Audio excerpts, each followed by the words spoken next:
కొద్ది నెలలుగా ప్రశాంతంగా ఉన్న కర్రెగుట్టలో మళ్లీ అలజడి రేగింది. తెలంగాణ ఛత్తీస్గఢ్ సరిహద్దులో భద్రతా బలగాల భారీ ఆపరేషన్ జరుగుతోంది.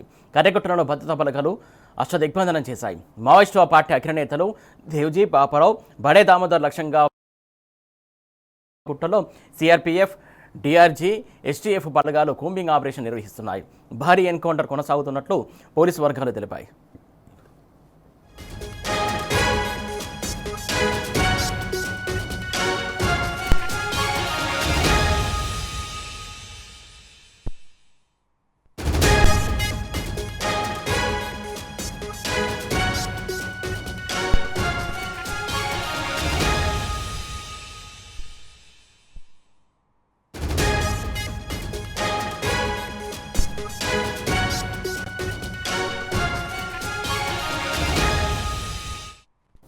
రైట్, కర్రెగుట్ట అటవీ మొత్తానికి అష్టదిగ్బంధనం చేసినట్టు తెలుస్తుంది పోలీసులు. ముఖ్యంగా ఏదైతే మావోయిస్టు అగ్రనేతల లక్ష్యంగా కూంబింగ్ కొనసాగుతున్నట్టు తెలుస్తుంది. దీనికి సంబంధించి తాజా అప్డేట్స్ మా కరెస్పాండెంట్ సాంబశివరావు అందిస్తారు. సాంబశివరావు, చెప్పండి. సురేష్, ఆపరేషన్ కర్రెగుట్టలు 2 లాంచ్ చేసినట్టుగా భద్రతా బలగాలు ప్రకటించాయి. బస్తర్ ఐజీ ఈ మొత్తం అయితే కగార్ను పర్యవేక్షణ చేస్తున్నటువంటి అధికారి బస్తర్ ఐజీ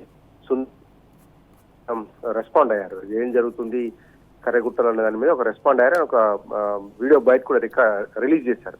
కర్రెగుట్టలో ఇప్పుడు దాదాపుగా 5-6 వేల మందికి పైగా స్పెషల్ ఆపరేషన్ లో పాల్గొంటున్నట్టుగా చెప్తున్నారు. బస్తర్ ప్రాంతంలో శాంతి భద్రతలను కాపాడడంతో పాటు మావోయిస్టులను ఏరివేసేటువంటి లక్ష్యంగా తమ బలగాలు కదులుతున్నాయని, కేంద్ర రాష్ట్ర బలగాలు పెద్ద ఎత్తున ఇందులో మోహరించి కూంబింగ్ సర్చింగ్ ఆపరేషన్ కొనసాగిస్తున్నట్టుగా చెప్తున్నారు. మావోయిస్టు వ్యతిరేక కార్యకలాపాల్లో భద్రతా బలగాలు పాల్గొంటున్నటువంటి నేపథ్యంలో అక్కడ ఏం జరుగుతుందనేటువంటి విషయాన్ని తాము ధృవీకరించే వరకు స్పెక్యులేషన్స్ కానీ ఊహాజనిత వార్తల ప్రసారం చేయొద్దంటూ ఆయన బయటలో రిక్వెస్ట్ చేశారు. దాంతోపాటు ప్రస్తుతానికైతే తెలంగాణ, ఆంధ్రప్రదేశ్, దాంతోపాటు ఈ మన ఛత్తీస్గఢ్, ఈ 3 రాష్ట్రాలకు సరిహద్దు ప్రాంతంగా ఉన్నటువంటి ప్రాంతం అంతా కూడా ప్రస్తుతం కర్రెగుట్టలు ఏదైతే తెలంగాణ, ఛత్తీస్గఢ్ 2 రాష్ట్రాల మధ్యలో ఉన్నటువంటి కర్రెగుట్టల ప్రాంతం అంతా కూడా భద్రతా బలగాల కూంబింగ్ తో నిండిపోయింది. 5-6 వేల మందికి పైగా సిఆర్పీఎఫ్, డిఆర్జీ, ఎస్టీఎఫ్ దళాలకు సంబంధించిన నిర్వహిస్తున్నాయి. ఆపరేషన్ ఖగార్ ఏదైతే చేపట్టి 31 మార్చి నాటికి మావోయిస్టులను ఏరివేస్తామంటూ కేంద్రం ప్రకటించిందో ఆ డెడ్ లైన్ సమీపిస్తున్న నేపథ్యంలో ఇంకా కొంతమంది మావోయిస్టు పార్టీకి సంబంధించినటువంటి అగ్రనేతల ఆచూకీ లభ్యం కాలేదు. వారి జాడ తెలియక అగ్రనేతల లక్ష్యంగా ఈ స్పెషల్ ఆపరేషన్ లాంచ్ చేసినట్టుగా చెప్తున్నారు. కర్రెగుట్ట ఆపరేషన్ 2గా దీనికి నామకరణం చేసినట్టుగా కూడా వార్తలు వెలువడుతున్నాయి. దీనికి సంబంధించినటువంటి అఫీషియల్ అప్డేట్స్ కూడా వస్తున్నటువంటి పరిస్థితి కనిపించింది. క్యాడర్ మొత్తం కూడా ప్రస్తుతం కర్రెగుట్టలోనే ఉన్నారు. మావోయిస్ట్ పార్టీకి సంబంధించినటువంటి మిగిలినటువంటి అగ్రనేతలు దేవ్జీ కావచ్చు, ఎవరైతే దేవ్జీ ప్రస్తుతం మావోయిస్ట్ పార్టీ జాతీయ కార్యదర్శిగా కొనసాగుతున్నారో, దేవ్జీతో పాటు పాపారావు, బడే దామోదర్, దాంతో పాటు మిగతా సంతోష్ లాంటి కీలకమైనటువంటి నేతలు అంతా కూడా కర్రెగుట్టలోనే ఉన్నారు అనేటువంటిది భద్రతా బలగాలకు అందించినటువంటి సమాచారం. పోయిన ఏడాది కూడా ఇదే తరహా ఆపరేషన్ చేపట్టారు. అప్పుడు 30,000కు పైగా భద్రతా బలగాలను మోహరించి హెలికాప్టర్ల సాయంతో కర్రెగుట్టల మొత్తాన్ని జల్లెడపట్టారు. అప్పుడు 31 మంది మావోయిస్టులు మృతి చెందారు. ఇవాళ కూడా మావోయిస్టు వేట కొనసాగుతున్నటువంటి నేపథ్యంలో కొంత ఎదురుకాల్పుల శబ్దం వినిపించింది అని భద్రతా బలగాలు చెప్పాయి. దాంట్లో భాగంగానే ఎన్కౌంటర్ కొనసాగినట్టుగా కూడా అధికారులు తెలియజేశారు. అయితే ఈ ఎన్కౌంటర్ లో ఎంతమంది చనిపోయారా లేదా అనేటువంటి విషయాన్ని మాత్రం అఫీషియల్ గా ఎక్కడ పోలీసు అధికారులు ధృవీకరించలేదు.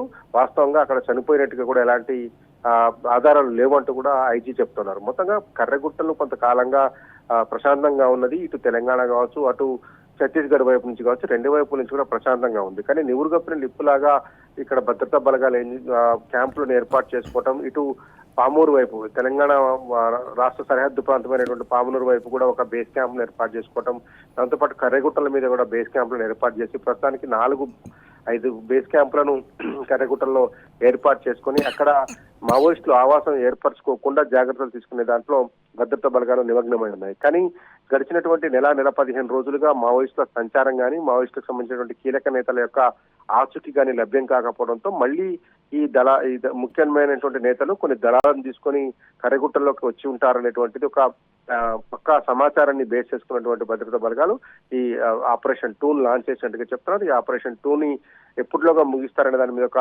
స్పష్టమైన కూడా, ఎందుకంటే 31 మార్చి లోపే మొత్తం బలగాలను ఏవైతే మావోయిస్ట్ పార్టీకి సంబంధించినటువంటి దళాలు ఉన్నాయో వాటిని మొట్టబెట్టడం, లేదంటే జనదినోత్సవంలో కలవటం, లేదంటే వారందరినీ కూడా అరెస్ట్ చేయడం లాంటి కార్యక్రమాలు చేయాల్సి ఉన్నటువంటి నేపథ్యంలో ఆ టార్గెట్ కు అనుకూలంగానే భద్రతా బలగాలు కదులుతున్నట్టు కనపడతా ఉంది. దాదాపు 5,000 మంది పైచిలకు సిఆర్పిఎఫ్, డిఆర్జీ, ఎస్టీఎఫ్ దళాలు కర్రెగుట్టలన్నింటిని కూడా జల్లెడ పడుతున్నట్టుగా సమాచారం ఉంటుంది. వీళ్ళకి డ్రోన్ తో పాటు శాటిలైట్ ఇమేజెస్, ఇతర టెక్నికల్ టీమ్ సపోర్ట్ కూడా అందుతుంది. ప్రస్తుతం అయితే ఒక యుద్ధ వాతావరణాన్ని తలపిస్తుంది. కర్రెగుట్టలో గతేడాది ఏదైతే ఆపరేషన్ 1 ఖగార్ 1 చేపట్టినటువంటి కర్రెగుట్టల్లో చేసినటువంటి కోంబింగ్ తరహాలోనే ఇప్పుడు కూడా ఈ కోంబింగ్ అండ్ ఆపరేషన్స్ ప్రక్రియ జరుగుతుందని చెప్పి భద్రతా బలగాలు చెప్తున్నాయి. ఎప్పటికప్పుడు దీనికి సంబంధించినటువంటి అధికారిక సమాచారం తామే ఇస్తామంటూ కూడా ఐజీ సుందర్ చెప్తున్నారు. మొత్తం మీద అయితే కర్రెగుట్టల్లో మరొకసారి మావోయిస్టుల లక్ష్యంగా చేసుకుని వేట కొనసాగిస్తున్నట్టుగా భద్రతా బలగాలు ప్రకటించాయి. కేంద్రం విధించినటువంటి డెడ్ లైన్ కి అనుగుణంగానే ఈ కోమింగ్ అంతా కొనసాగుతున్నట్టు చెప్తుంది. మరోపక్క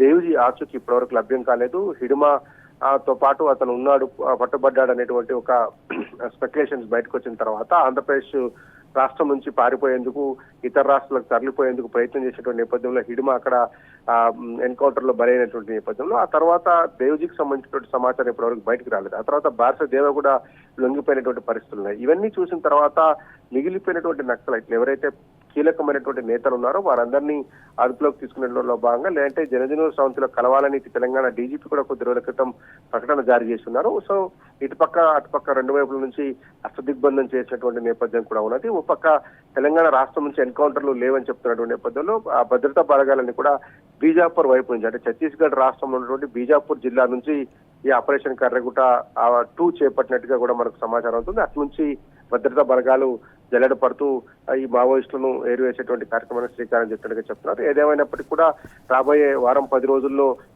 చాలా పెద్ద ఎత్తున ఎన్కౌంటర్ జరిగేటువంటి ఆస్కారం ఉంటుంది. ఎందుకంటే భద్రతా బలగాలు ముందుకు సాగుతున్న కొద్దీ నిజంగానే ఆ కర్రెగుట్టల్లో మావోయిస్టులు మళ్లీ చేరి ఉంటే, షెల్టర్ తీసుకుని ఉంటే కనుక ప్రతిఘటన వస్తుంది. కాబట్టి మళ్లీ వారం 10 రోజులు మాత్రం క్షణక్షణం భయంగానే ఉండేటువంటి పరిస్థితి ఉంటుందని ఆ పరిసర ప్రాంత గ్రామాల ప్రజలు చెప్తున్నారు. తెలంగాణ వైపు నుంచి కూడా చాలా గ్రామాలు ఈ కర్రెగుట్టలకు ఆనుకొని ఉంటాయి.